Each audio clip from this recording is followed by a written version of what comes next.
ഒരു തെരഞ്ഞെടുപ്പിൽ പങ്കാളികളാകുന്നതിന് വേണ്ടി തയ്യാറായിട്ട് നിൽക്കുന്ന ബഹുമാന്യരായ സഹോദരന്മാരോട് ഏതാനും കാര്യങ്ങൾ മാത്രം സംസാരിക്കാനാണ് ഞാൻ ഉദ്ദേശിക്കുന്നത്. വേദിയിൽ ഇടതുപക്ഷ ജനാധിപത്യ മുന്നണിയുടെ ബഹുമാന്യരായ നേതാക്കന്മാർ നിങ്ങളോട് സംസാരിക്കുന്നതിന് വേണ്ടി വേദിയിലുണ്ട്.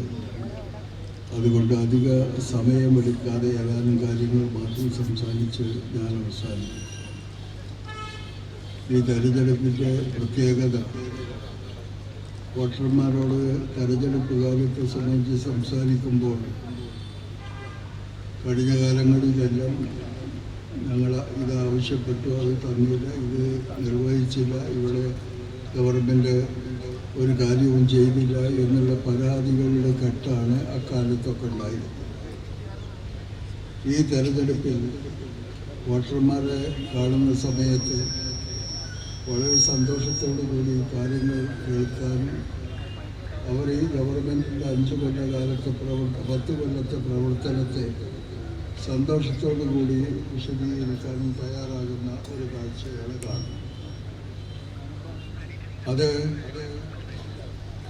ആരെങ്കിലും അവരെ നിർബന്ധിച്ച് പറയിക്കുന്നതല്ല.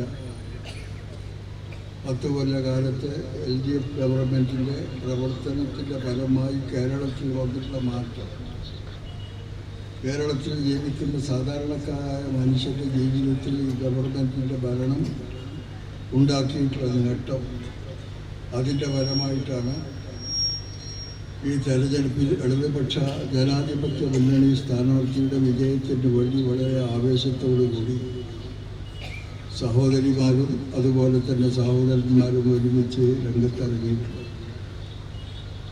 ഇവിടെ ഈ 10 കൊല്ലത്തെ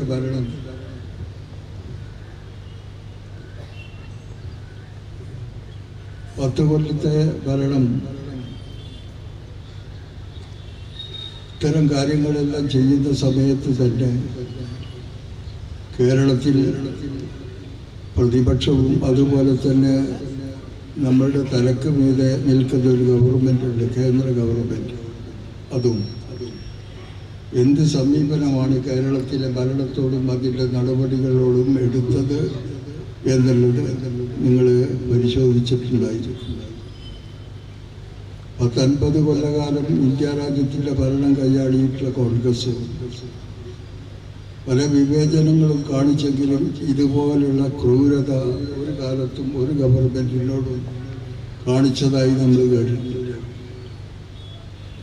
കേരളത്തിൻ്റെ ചരിത്രത്തിൽ ഇന്നേ വരെ കാണാത്ത രീതിയിലുള്ള പ്രളയമാണ് 10 കൊല്ലം മുമ്പ് നമ്മളുടെ രാജ്യത്തുണ്ടായത്. ആയിരക്കണക്കിന് ആളുകൾ അതിൽ ജീവൻ നഷ്ടപ്പെടുമോ എന്നുള്ള ആശങ്ക നിലനിൽക്കുന്ന ഒരു ഘട്ടമുണ്ടായി.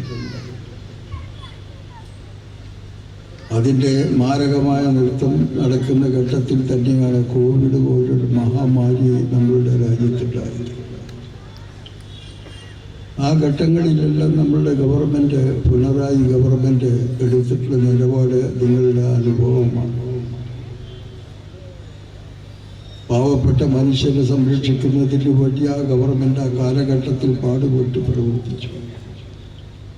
പരമാവധി ആളുകളുടെ ജീവൻ രക്ഷിക്കാൻ ആ ഗവൺമെൻറ്റിൻ്റെ പ്രവർത്തനം സഹായിച്ചു. അതാണ് ആ 2 ദുരിതത്തിലും നമ്മൾ കണ്ടത്. ആ സന്ദർഭത്തിൽ നല്ല മനുഷ്യരെ കേരളത്തെ സഹായിക്കുന്നതിന് വേണ്ടി അവരെ മുന്നോട്ട് വന്ന സമയത്ത് നമ്മൾ ഞെട്ടിപ്പിക്കുന്ന ഒരു അനുഭവം ഉണ്ടായി. അതെന്താ, ഇന്ത്യയുടെ അന്നത്തെ പ്രധാനമന്ത്രിയായിട്ടുള്ള നരേന്ദ്രമോദി എന്ന് പറയുന്ന മനുഷ്യൻ പറഞ്ഞു, ഒരു 4 പൈസ ഇങ്ങോട്ട് കൊടുക്കട്ടെ. ഇന്ത്യക്ക് പുറത്തുള്ള ശക്തികൾ ആരും തന്നെ ഒരു പൈസയും കൊടുക്കാൻ പാടില്ലാതെ വാങ്ങാനും പാടില്ല എന്ന് തീരുമാനിച്ചു. നമ്മുടെ രാജ്യത്ത് ഇതുപോലുള്ള ദുരന്തങ്ങൾ ഉണ്ടായിട്ടുണ്ടെങ്കിൽ കേന്ദ്ര ഗവൺമെൻറ് സഹായിക്കുക എന്നുള്ളത് സാധാരണ നടപടിയാണ്. സംസ്ഥാന ഗവൺമെൻറ്റുകളെ സഹായിക്കാറുണ്ട്. പക്ഷേ ഇടതുപക്ഷ ജനാധിപത്യ മുന്നണി ഗവൺമെൻറ്റിൻ്റെ ഭരണത്തിൽ അത്തരം ഒരു ദുരന്തം വന്ന ആളുകൾ അതിൻ്റെ വലയിൽപ്പെട്ട് വിഷമിക്കുന്ന ഘട്ടത്തിൽ നരേന്ദ്രമോദി ഗവൺമെൻറ് ഒരു നയാ പൈസ തന്നില്ല. രണ്ടാമത്തെ ദുരന്തം വയനാട് പോലുള്ള പ്രദേശത്ത് നടന്നിട്ട് സംഭവങ്ങൾ നിങ്ങൾ പത്രങ്ങളിലെല്ലാം നല്ലതുപോലെ മനസ്സിലാക്കിയിട്ടുണ്ടായിരുന്നു. എത്രയോ ആളുകളുടെ ജീവനാണ് നഷ്ടപ്പെട്ടത്. നിരവധിയായ ആളുകളുടെ വീടും അവരുടെ എല്ലാം തന്നെ നഷ്ടപ്പെട്ടു. അത് സംരക്ഷിക്കുന്നതിന് വേണ്ടി കേരളത്തിലെ പാവപ്പെട്ട മനുഷ്യരടക്കം അവരുടെ കഴിവിൻ്റെ പരമാവധി മുഖ്യമന്ത്രിയുടെ ദുരിതാശ്വാസ നിധിയിലേക്ക് സംഭാവന കൊടുത്തു. നമ്മളുടെ പ്രതിപക്ഷം വന്ന് എടുത്തിട്ടുള്ള നിലപാടെന്താ? ഈ കിട്ടുന്ന കാശ് മുഴുവനും CPM-ൻ്റെ ആളുകൾക്ക് അഴിമതി കാണിക്കാനുള്ളതാണ് എന്നുള്ള കള്ള പ്രചാരവേല രാജ്യത്ത് സംഘടിപ്പിച്ചു. അങ്ങനെ ജനങ്ങൾ ആ ദുരന്തത്തെ വിഷമിക്കുന്ന ജനങ്ങളെ സഹായിക്കാനുള്ള ഫണ്ട് ദുർബലപ്പെടുത്താനുള്ള എല്ലാ നടപടികളും അങ്ങ് എടുത്തു. പക്ഷെ നമ്മുടെ രാജ്യത്തുള്ള ജനങ്ങളിത് മനസ്സിലാക്കിക്കൊണ്ട് തന്നെ നല്ലതുപോലെ സഹകരിച്ച് ആ ദുരന്തം അനുഭവിക്കുന്ന ജനങ്ങളെ കരകയറ്റി ഇന്ന് അഭിമാനകരമായ രീതിയിലുള്ള ഒരു ആ നഷ്ടപ്പെട്ട സ്ഥലത്ത് വീണ്ടും വീട് വെച്ച് നല്ല രീതിയിൽ അവർക്ക് ജീവിക്കാനുള്ള സൗകര്യമുണ്ട്. അങ്ങനെ കേന്ദ്ര ഗവൺമെൻറ് ഒരു ഭാഗത്ത് കേരള ഗവൺമെൻറ്റിൻ്റെ പ്രവർത്തനങ്ങൾ തടസ്സപ്പെടുത്താൻ ശ്രമിക്കുമ്പോൾ അതിന് ഓശാന പാടുന്ന കൂട്ടരായി നമ്മുടെ രാജ്യത്തുള്ള പ്രതിപക്ഷം മാറും. പ്രതിപക്ഷം മനസ്സിലാക്കേണ്ടത് ആ കിട്ടുന്ന സഹായങ്ങൾ ഇടതുപക്ഷത്തിൻ്റെ പ്രവർത്തകന്മാർക്കോ അവരുടെ വീടുകളിലേക്കോ അല്ല, കേരളത്തിലെ ജനങ്ങൾക്കാണ്. അതിനെയാണ് കേന്ദ്ര ഗവൺമെൻറ്റിൻ്റെ നിലപാടിനെ സഹായിച്ചുകൊണ്ട് കേരളത്തിലെ ഗവൺമെൻറ്റിനെ ആ അപകടത്തിൽ കൂടുതൽ വിഷമത്തിലേക്കാക്കുന്നതിന് വേണ്ടി പരിശ്രമിച്ചു. ഇതാണ് കേരളത്തിലെ പ്രതിപക്ഷം. ഒരു കാര്യം വളരെ തീർച്ചയാണ്. അപ്പോൾ നിങ്ങൾ നോക്കൂ, കേരള ഗവൺമെൻറ്റിനോട് എന്തെങ്കിലും ഓശാനം ചെയ്യാനല്ല, എന്തെങ്കിലും ഔദാര്യത്തിന് പണം തരാനല്ല. ന്യായമായും കേരള ഗവൺമെൻറ്റിന് അർഹതപ്പെട്ട വീതം തരുന്നതിന് വേണ്ടി ആവശ്യപ്പെട്ടപ്പോൾ അതും മുടക്കി. അവിടെ നിന്നൊന്നും കിട്ടുന്നില്ലെന്നുണ്ടെങ്കിൽ ഇവിടെ കടം വാങ്ങിച്ചിട്ട് ഈ കാര്യങ്ങൾ മുന്നോട്ട് കൊണ്ടുപോകാൻ ശ്രമിക്കുമ്പോൾ അവിടെയും പറ്റി. ഇങ്ങനെ ഒരു ഗവൺമെൻറ്, കേരളം എന്ന് പറഞ്ഞാൽ പാകിസ്ഥാനാണ്. പാകിസ്ഥാന്റെ ഭാഗമല്ലല്ലോ കേരളം. ഇന്ത്യ രാജ്യത്ത് ബീഹാറിനെ പോലെ, രാജസ്ഥാനെ പോലെ, മധ്യപ്രദേശിനെ പോലുള്ള ഒരു സംസ്ഥാനമല്ലേ കേരളം. ആ കേരളത്തിൻ്റെ പ്രശ്നം അവിടെ ഭരിക്കുന്ന ഭരണകക്ഷി മാറി എന്നുള്ളത് കൊണ്ട് ഇവിടുത്തെ ജനങ്ങളെ ആകെ ശത്രുവായി കണ്ട് ഒരു കേന്ദ്ര ഗവൺമെൻറ് പ്രവർത്തിക്കുന്നത് പണ്ട് നമ്മൾ ഇങ്ങനെ കണ്ടിട്ടില്ല. കോൺഗ്രസ് ഭരിക്കുന്നു, ഇപ്പോൾ കാണുന്നത് ഇതാണ്. അങ്ങനെയുള്ളൊരു കേന്ദ്രം, ആ കേന്ദ്രത്തിന് ഒത്ത അതിന് പറ്റുന്ന രീതിയിലുള്ളൊരു പ്രതിപക്ഷം. ഇങ്ങനെയുള്ള എതിർപ്പിൻ്റെ നടുവിലാണ് ഈ ഗവൺമെൻറ് ഈ കാര്യങ്ങളെല്ലാം ചെയ്യുന്നത്. കേന്ദ്ര ഗവൺമെൻറ് എല്ലാ തരത്തിലുള്ള അവഗണനയും കാണിച്ചപ്പോഴും സംസ്ഥാന ഗവൺമെൻറ് പരമാവധി ജനങ്ങളുടെ ഇത്തരം പ്രശ്നങ്ങൾ അവർക്ക് അർഹതപ്പെട്ട കാര്യങ്ങൾ അവഗണിക്കപ്പെടാതെ, നഷ്ടപ്പെടാതെ ആ ഗവൺമെൻറ് മുന്നോട്ട് കൊണ്ടുപോയി. ഇതാണ് കേരളത്തിലെ ഭരണത്തിൻ്റെ പ്രത്യേകത. ഇവിടെ സൂചിപ്പിച്ചു, ഇന്ത്യ രാജ്യത്ത് പൊതുവിലുള്ള സ്ഥിതി എന്താ? ഞാൻ ഇന്ന മതക്കാരനാണ് എന്ന് പറഞ്ഞ് പരസ്യമായിട്ട് പറഞ്ഞ് നടക്കാൻ കഴിയാത്ത അവസ്ഥയാണ് മിക്ക സംസ്ഥാനങ്ങൾ. ന്യൂനപക്ഷ വിഭാഗത്തിന് ക്രിസ്ത്യാനികൾക്ക് രക്ഷയില്ല, മുസ്ലിമീങ്ങൾക്ക് രക്ഷയില്ല, ഹിന്ദു സമുദായത്തിൽപ്പെട്ട പാവപ്പെട്ട പട്ടികജാതിക്കാർക്ക് രക്ഷയില്ല. ഇല്ല, അവരെയാണ് ഒന്നും വെച്ച് കൊണ്ടുകൊണ്ടത്. അവരുടെ ആരാധന ആലയങ്ങളാണ് തകർത്തുകൊണ്ടിരിക്കുന്നത്. ഇങ്ങനെ ഒരു ഭരണം ഈ രാജ്യത്ത്, ഇന്ത്യ രാജ്യത്തിൻ്റെ പാരമ്പര്യം ഇതല്ലല്ലോ. 100 കൂട്ടം മതവിഭാഗങ്ങൾ ഒരുമിച്ച് ജീവിച്ചു പോകുന്ന പാരമ്പര്യമുള്ള രാജ്യമാണ് ഇന്ത്യ. ഹിന്ദുവുണ്ട്, മുസൽമാനുണ്ട്, ക്രിസ്ത്യനുണ്ട്, പാർസിയുണ്ട്, സിഖുണ്ട്, ബുദ്ധനുണ്ട്, എല്ലാമുണ്ട്. ലോകത്ത് ഏതെല്ലാം മതവിഭാഗമുണ്ടോ അവരെല്ലാം നമ്മുടെ രാജ്യത്തുണ്ട്. അന്യോന്യം സഹകരിച്ചും സഹായിച്ചും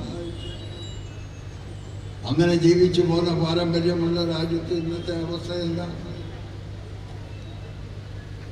മുസ്ലിമാണെന്ന് പറഞ്ഞാൽ അവൻ ശത്രു, ക്രിസ്ത്യാനിയാണെന്നുണ്ടെങ്കിൽ അവൻ ശത്രു. ഹിന്ദുക്കളിൽ തന്നെ പാവപ്പെട്ടവരാണ് ആര്? പട്ടികജാതിക്കാർ, അവരും ശത്രു. അവരെ ശത്രുവായി പ്രഖ്യാപിച്ച് അവരെ വേട്ടയാടിക്കൊണ്ടിരിക്കുന്ന ഒരു ഭരണം, അതാണ് കേന്ദ്ര ഭരണം. ആ ഭരണത്തിൻ്റെ ചെയ്തികളെ സംബന്ധിച്ച് ജനങ്ങളെ ബോധവാന്മാരാക്കാൻ പ്രതിപക്ഷം തയ്യാറാകുന്നുണ്ടോ? ഇല്ല. അവർക്ക് വെള്ളപൂശാണ്. അവരുടെ പക്ഷത്ത് നിന്നുകൊണ്ട് അതിനെ എതിർക്കുന്നവരുടെ മേക്കെട്ട് കയറാനാണ് നമ്മളുടെ പ്രതിപക്ഷം ശ്രമിക്കുന്നത്. അപ്പോൾ അതുകൊണ്ട് നല്ല ധാരണ നമ്മളുടെ ജനങ്ങൾക്കുണ്ടാവണം. ഇടതുപക്ഷ ജനാധിപത്യ മുന്നണി ഗവൺമെൻറ് വീണ്ടും ജനവിധി തേടി അധികാരത്തിൽ വന്നാൽ ഈ 10 കൊല്ലത്തെ നേട്ടം അവിടെ അവസാനിപ്പിക്കാനല്ല, കൂടുതൽ നേട്ടങ്ങളിലേക്ക് കേരളത്തിന് മുന്നേറാൻ കഴിയും. ഇനിയും നമ്മുടെ രാജ്യത്ത് പാവപ്പെട്ട മനുഷ്യരുണ്ട്, പട്ടിണിക്കാരുണ്ട്. അവരെ അതിൽ നിന്ന് രക്ഷിച്ച് പട്ടിണി അനുഭവിക്കാത്ത, പാവപ്പെട്ട ജനങ്ങളില്ലാത്ത ഒരു പുതിയ കേരളം സൃഷ്ടിക്കുന്നതിന് വേണ്ടി മുന്നോട്ട് പോകുമ്പോൾ അതിന് നിങ്ങളുടെ എല്ലാവരുടെയും പിന്തുണ വേണം. അതിനെ തകർക്കാൻ ശ്രമിക്കുന്ന ശക്തികളെ തിരിച്ചറിഞ്ഞ് അവരുടെ ഉന്നം എന്താണ് എന്നുള്ളത് മനസ്സിലാക്കി അവരെ ഒറ്റപ്പെടുത്തിക്കൊണ്ട് ഇടതുപക്ഷത്തെ വിജയിപ്പിക്കണം. ഇടതുപക്ഷം എന്നും ജനങ്ങളുടെ കൂടെ നിൽക്കുന്ന ശക്തിയാണ്. ഈ രാജ്യത്ത് സമ്പന്ന വർഗത്തിന് വിടുവേല ചെയ്യുന്ന ഗവൺമെൻറ്റുകളുടെ നിലപാടല്ല, പാവപ്പെട്ടവരുടെ കൂടെ നിന്ന് അവരുടെ താല്പര്യങ്ങൾ സംരക്ഷിച്ച് അവരെ ഉന്നതിയിലേക്ക് കൊണ്ടുപോകുന്നതിന് വേണ്ടി ശ്രമിക്കുന്ന ശക്തിയാണ് ഇടതുപക്ഷം. ആ ഇടതുപക്ഷത്തിൻ്റെ ശക്തിയാണ് രാജ്യത്തിൻ്റെ രക്ഷ. ആ ഇടതുപക്ഷത്തിൻ്റെ വിജയമാണ് നമ്മളുടെ ഭാവി. അത് മനസ്സിലാക്കിക്കൊണ്ട് ആ ഇടതുപക്ഷ ശക്തികളുടെ വിജയത്തിന് വേണ്ടി നമ്മളുടെ ഈ മണ്ഡലത്തിൻ്റെ സ്ഥാനാർത്ഥിയാണ് റിയാസ്. ഞാൻ പരിചയപ്പെടുത്തേണ്ട കാര്യമില്ല, നിങ്ങൾക്ക് നല്ലതുപോലെ അറിയാം. ഒരു ജനപ്രതിനിധി എങ്ങനെയാണ് ജനങ്ങളോട് അവരുടെ പ്രശ്നത്തിൽ ഇടപെടേണ്ടത് എന്നുള്ളത് നിങ്ങളുടെ അനുഭവമാണ്. അത് ഇനിയും മുന്നോട്ട് കൊണ്ടുപോകും. അതിനു വേണ്ടി എല്ലാവരും സഹകരിക്കണം, സഹായിക്കണം എന്ന് അഭ്യർത്ഥിച്ചുകൊണ്ട് നിങ്ങളുടെ ഈ പരിപാടിയിൽ പങ്കെടുക്കുന്ന മുഴുവൻ ആളുകളെ വളരെ സ്നേഹത്തോടു കൂടി അഭിവാദ്യം ചെയ്തുകൊണ്ട് ഞാൻ എൻ്റെ വാക്കുകൾ